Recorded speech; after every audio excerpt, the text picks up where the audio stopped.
Got a new update coming out today. New Force Arena updates coming out today, and thought I'd give my thoughts on it.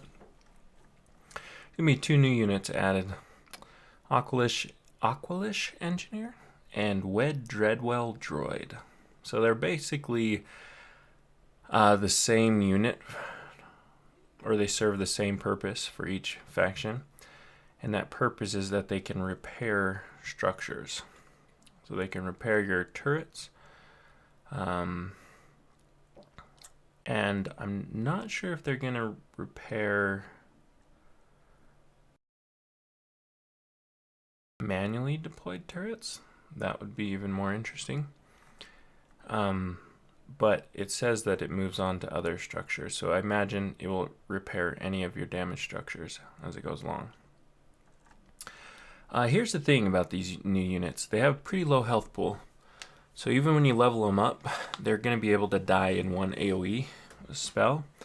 Most AoE spells cost 3 energy, so you're basically going to force your opponent to use an equal amount of energy to get rid of that unit. The repair per second is also pretty low. So it's 1% per second, so you need to keep it alive for 100 seconds to fully repair a turret, or and I would imagine to get your worth out of it, you would probably want to keep it alive for at least 15-20 seconds. And so probably your opponents are going to try and get rid of it with an AoE spell before that time. Now Rebels usually do carry an AoE spell like Ion Mine or X-Wing. However, Empire is less likely to have an AoE card in their deck. So it's possible that Empire will maybe swap out Sand Trooper or something and go with like TIE Fighter, because they're going to want to get rid of these. You're going to want to get rid of these repair units as soon as possible. There's a lot of changes that they've implemented that benefit players just in general, and I'm a moderator on the Force Arena subreddit, community subreddit, and what I'm really excited about is that I can tell that the developers are listening to the community, because a lot of these changes are changes that I've seen mentioned many times in the subreddit, on the forums, in the community, and so I'm really excited that they've. I can appreciate Netmarble because I can tell with each update that they're listening, and that's great for the community. Yes, maybe the updates don't come out as quickly as the community would like, and yes, they still have a long ways to go to increase the player pool and get the game to where it needs to be.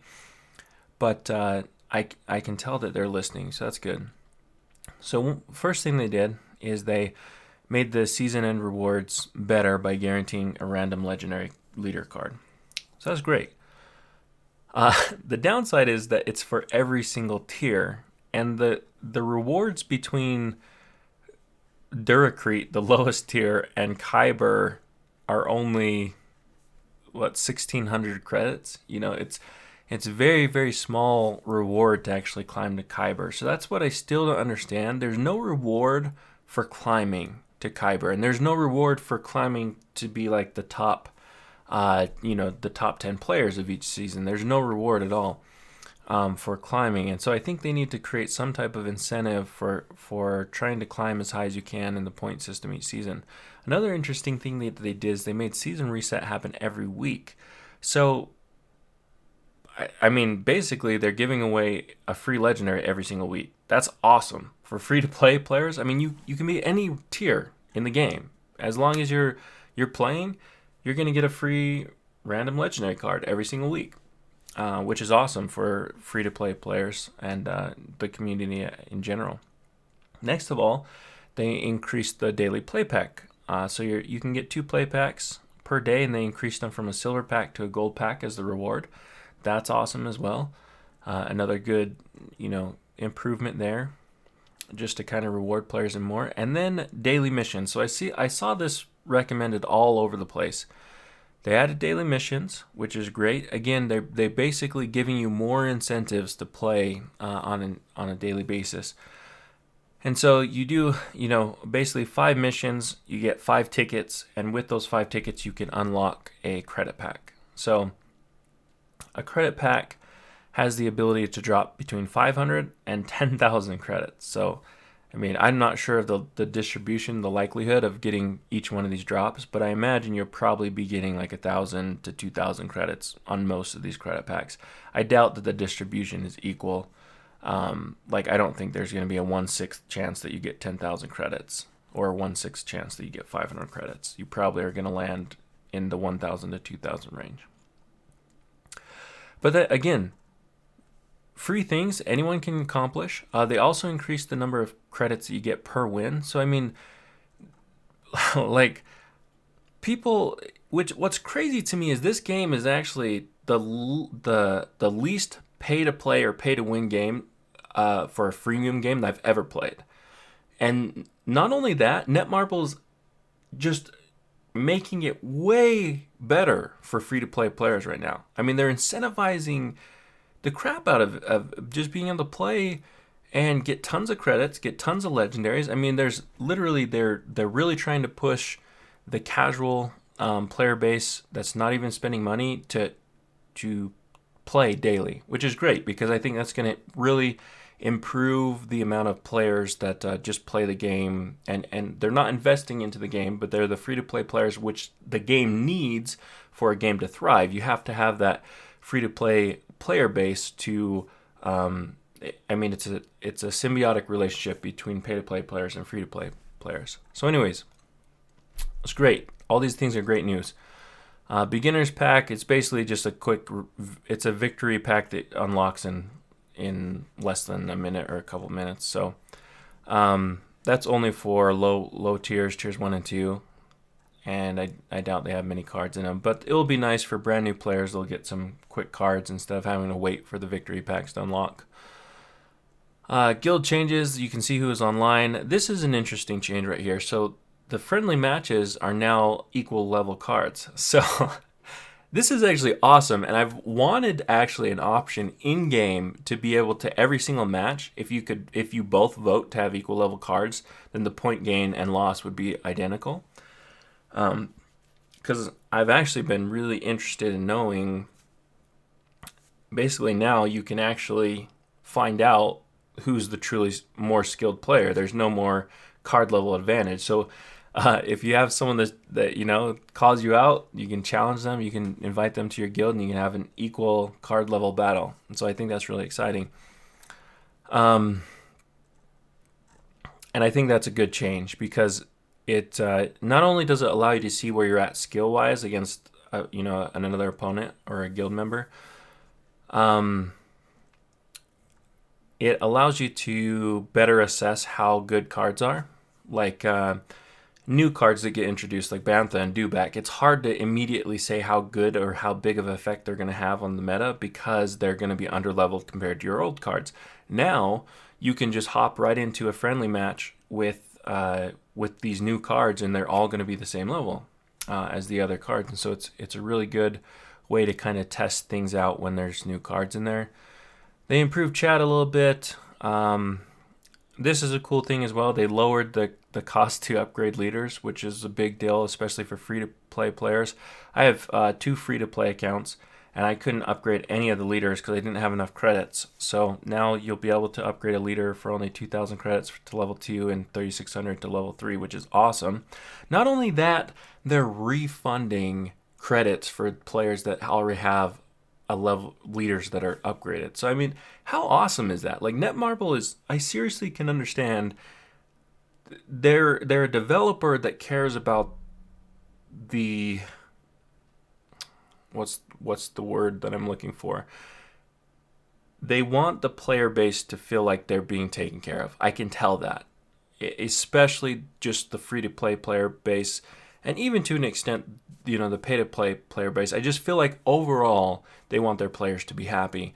And so, like, if they ever do something which might be considered unfair to certain certain players or factions, like if a pay-to-play player spent all these credits upgrading these leaders, they're going to refund the credits for the difference. So really cool things I see them doing here.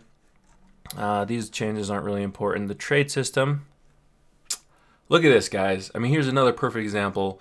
They introduced the unique one-to-one trade option. That's something that I see requested all the time in the subreddit. They released it already, so now you can trade for other uniques. It needed to come out. They removed the unique to legendary, which I actually like the unique to legendary trade. But now that they give you a free legendary card every week, I mean, it's probably not going to be a huge deal that you remove the unique to legendary trade. So, oh, interesting. I didn't even see that they changed the time frames. So you can trade up rares, epics, and uniques much faster than you can uniques and legendaries. That's interesting. And they pushed it to 1 day. So, I'm not sure that I like that change. That's a little bit of a nerf to legendary uniques because you can now only trade once per day, it looks like, for those. But again, the unique one-to-one trade needed to happen. I'm glad that they did that. And then here's the battle log menu. So here's another change they made. You'll be able to go into your battle log, see your previous matches, how much rating you won or lost. And then I think you can also click on that and check the decks. So you can compare what deck they were using versus what deck you were using. I think this is really cool, especially because there's actually a bug in the game right now. I don't know if they fixed this bug, but occasionally I've noticed that I'll get plus 50 or minus 50 for... I'll get like plus 50 for a game where I have a higher rating. Like 2v2 will have a higher combined rating than our opponents. So there's some type of bug there with the point gain loss. And so hopefully now that you have the battle log, we'll be able to go look back at those and see what, if that truly was. Hopefully we can track down the bug if it is still existing in the game. They changed the reward menus to be a little more intuitive for players, all in one menu. They changed the way card packs open, have a little mission thing on the front so you can see your daily mission. I mean, just the small quality of life changes, which is good. And then they actually show you a little more information on each tier, like what points exactly are which star level for each tier rating, and what cards are available in each season. But here's one more interesting thing that's actually happened. So they changed the amount of credits and cards per pack. And the price on card packs has been reduced overall. And diamond packs now contain 2 legendary cards. So there's a lot going on here that I'm not sure about. Because here's the thing. So they've changed the amount of credits and cards per pack. I assume across the board. And I feel like what that does is that penalizes, if they keep the opening time for victory packs the same, it penalizes players like me who open all their victory packs with crystals, because now I'm going to be paying the same crystal costs for less cards. So this change I feel like hurts me. Who it benefits though is players that buy diamond packs.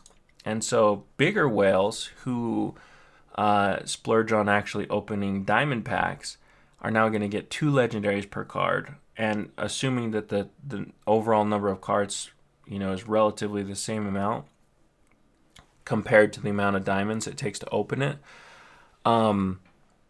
this will be a benefit to people who want to buy diamond packs, which probably needed to happen. This probably needed to happen, to be honest, because there was really no incentive to buy diamond packs previously. They were like super undervalued for the cost compared to what you could get what you could use your crystals on for opening victory packs and whatnot. So I feel like this is actually a hit to me personally, or players that open, they use boosters plus crystals to open victory packs. Not going to be as effective anymore, it looks like. I'll have to see the exact new numbers on the number of credits and cards for the new packs. I don't know what they're going to end up at, but hopefully it's not too big of a nerf there. Minimap changes, a little more improvements, matchmaking. So matchmaking is a huge problem. I have a huge problem with the matchmaking system in the game. and so they said they've improved it. We'll see how this goes and see what it is. So you'll be matched with someone in the same tier much faster than before. I always have felt like there's been bugs in the matchmaking system because I've known for a fact that there's been players who are right next to me in Kyber, like literally one rating away from me, who have been queuing in the 1v1 queue on the opposite faction, and the game will not match us against each other. Instead, it will match us with people in a lower tier like Erodium or whatever. So I know that there's bugs where it doesn't, there's really good matchups, potential matchups in the game that people are in queue waiting for a game that are really close to your rating, and it picks someone else that's further away from your rating. So hopefully that fixes that. Also, the other thing is you're not going to be matched against players who are 2 or more tiers above you. Now, they give an interesting example here. I don't know if this is a mistype right here. They say Bronzium will not match up against Kyber, but Kyber is actually 3 tiers above Bronzium. So that should say Chromium players will no longer match up against Kyber players. I'm hoping that it's Chromium and Kyber. Or Erodium won't match up with Bronzium. And that needed to happen because honestly, the gap, usually the card level gap and the skill level gap between Chromium and Kyber is pretty significant. And so that probably needed to happen. We'll see. If it is actually 3 tiers above, then that's not going to help much because Chromium players right now are going to be the ones that are punished the most by matching up against Kyber players. They also did a point system change here. So this is interesting. Basically, players in lower tiers don't get penalized for losses as much, which is again a good thing. They're basically trying to keep the competitive atmosphere at the higher level tiers while allowing new players to get their groove and not feel so bad about losing. Like you're not going to see those huge. You'll never have a 50-point loss in Durasteel or Bronzium because it's even if you played someone way above you, or excuse me, way below your rating, you're only going to lose 40% of what you typically would. And that's then finally a few mission changes and some other changes. So the other changes, mostly there's just some bug fixes, like the bug where you drag, when you're playing a card and you die as you're playing that card, it shows the card back. That's fixed. Just fixed a few little bugs here and there. I think there was another big bug that...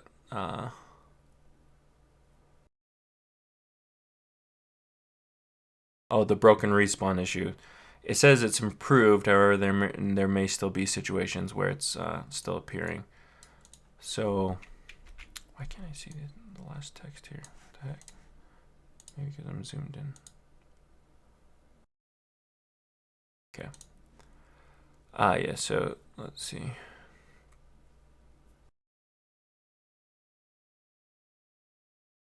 Just a bunch of bugs fixes. So let's actually go to this, the balance changes. I'm going to skip over the new units. Again, I don't feel like the new units are going to be too popular because if I'm playing against someone that drops this Treadwell Droid or Engineer, I'm going to, as soon as I have my AoE card up, I'm just going to play it on them because I don't want them to heal their turret. Maybe you have it up for 5, 6, 7, 10 seconds tops before I kill it. I don't think... Now, you do force me to trade that energy, so it will be 3 energy for 3 energy. So basically, every second that ticks while that card's alive is going to be advantage to you or advantage to whoever's playing this card. I just don't think it does enough for me. I'll obviously try it out and see, but I can just see myself always using AoE on it as soon as it gets played.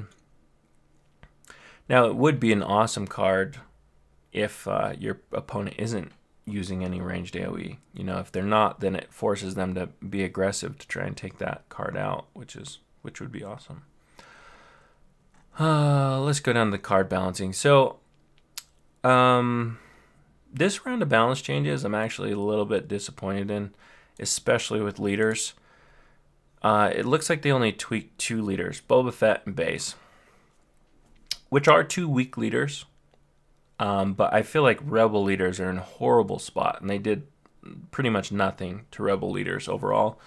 So a little bit disappointed in this, but oh well. Let's just talk about it. Boba Fett basically he gets more flamethrower damage, and the animation is decreased because he does get stuck in that animation of using his flamethrower, and he dies a lot because of that. So now it's a lot faster and it does more damage. So Boba might get a little more playtime.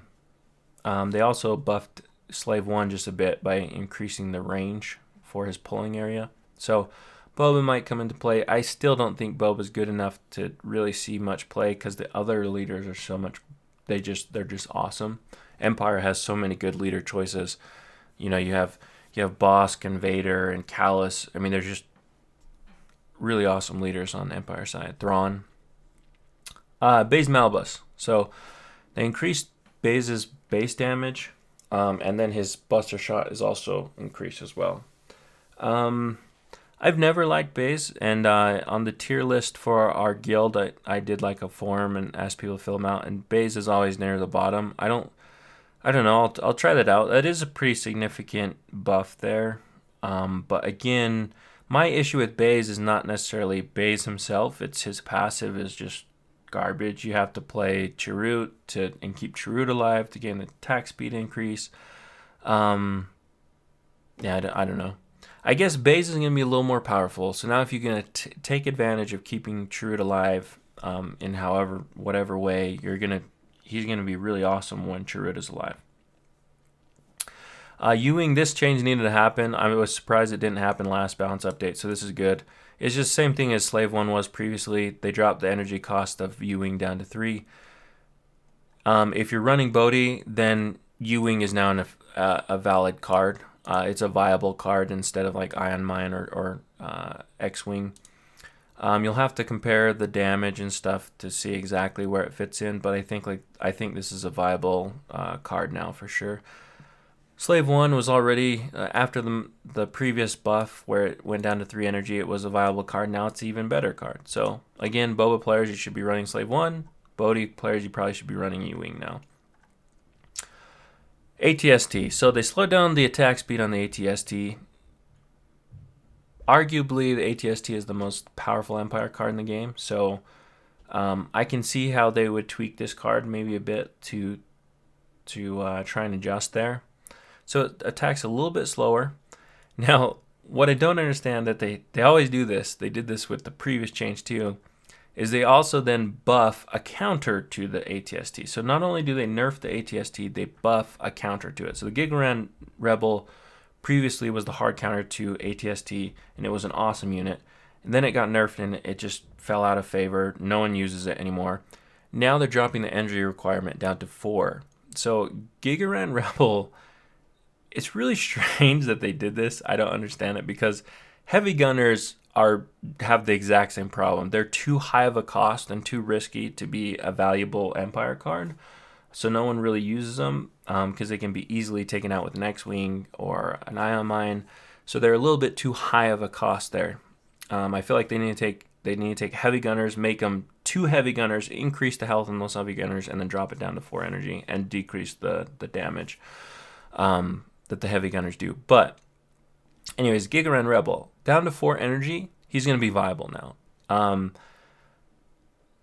No one used him previously at 5. It was just too expensive. 4 is actually a good trade-off. I might consider now swapping out turrets. Like if I'm in a Bodhi deck, I'm still going to run turret. But I can see me having, not wanting to use turret or not wanting to use a certain card where I can now put in Rebel because he's going to be able to be played for 4 energy and still melt ATSTs, still be pretty good offense as well if you can keep them alive. They buffed the snipers a little bit, lowered their attack speed so that they shoot faster. I don't think that change is going to see much play with them still. I don't think their problem is their attack speed. I think their problem is their energy cost. So I don't see them being played anymore. And then this final buff here. Me and Portgas and I were just joking about drop pods because I've released a lot of videos, you guys know, for Rebels about drop pod strategies. And they're buffing the warrior. So they're reducing the energy cost down to 3, and then they also decreased the attack power. Now the attack power reduction is not going to matter because the concept is that it's 1 energy less, so it's probably going to be about the same damage per energy. The difference now is that you have this 4 energy cost card, so it's easier to counter. I think you're going to see a lot more drop pods, to be honest. I think it's a very, very viable card now. It was already a viable card. In 1v1, I don't know that it's going to be huge. In 1v1, you could actually now run Dracelian, just Dracelian, which is an interesting thought there. To run just Dracelian Warrior. I've always thought, without the drop pod, he's kind of a garbage card. But now that I'm gonna have to compare the stats for like Wookiee and him. But he's gonna do AOE damage. He's pretty tanky. I can see him potentially being in decks just as a standalone card now. Drop pod again. I think it's gonna be pretty awesome. You basically get rid of a little bit of DPS, but you open up yourself up to more counter push options with the drop pods, and so I think they'll be used more. But that's the end of the balance changes. Overall,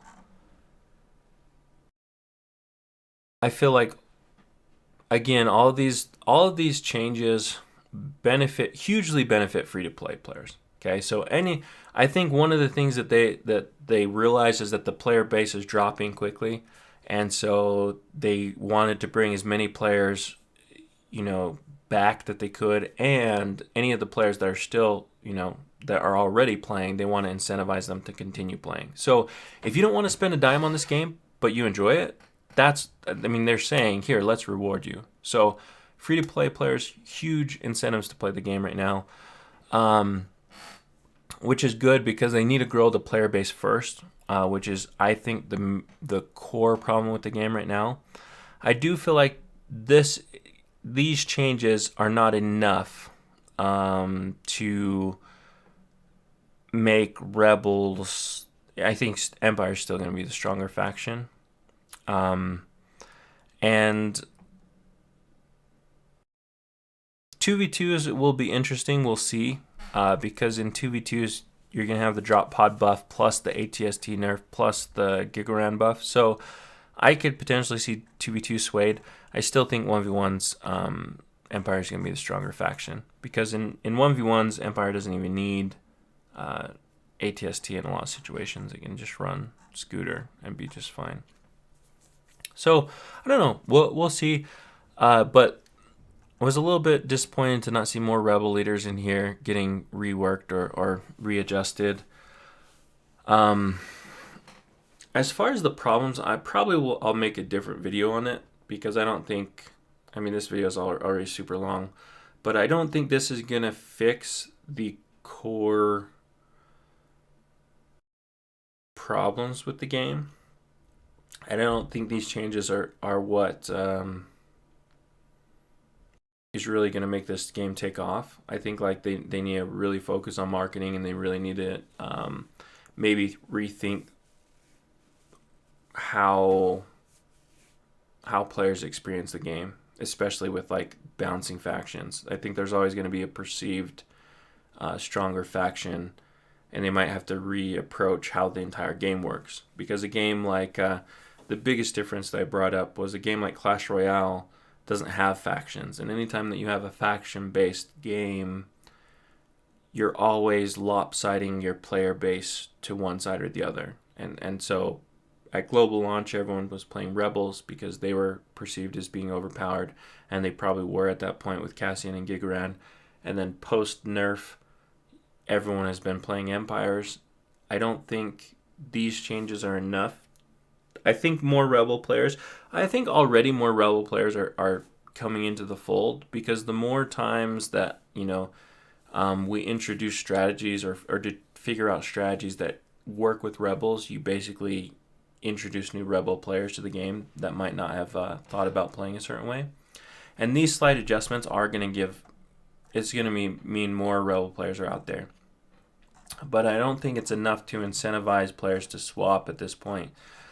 So they might have to rethink that and maybe adjust their marketing strategies. But overall, again, the main thing that I've taken from this change and so many of the changes before is that I honestly I can tell that Netmarble is listening to the community and they're making changes which for the most part benefit players, and for the most part I feel like are going in the right direction. And so it leaves me with a lot of hope for the game, and I'm still enjoying the game a lot. And so, hopefully we'll be able to, see this game take the growth trajectory that it is capable of. I think it has a ton of potential, and honestly, I think Netmarble's a great company to be leading the way. So, anyways, guys, that's it for me. I think the update should launch tonight, so I'm going to be playing it tonight and checking out all the new cards and the balance changes, and then I'll probably post some new gameplays on things. And funny enough is that tier list I had delayed on my site just for a little bit to see what these changes would be, and actually it doesn't really affect my tier list at all. So I'm going to release the Empire side of my tier list first on my site, and then I'll work on the Rebel one later. But that's it for me, guys. Malo, aupito. Thanks for watching. Peace. I'm out of here.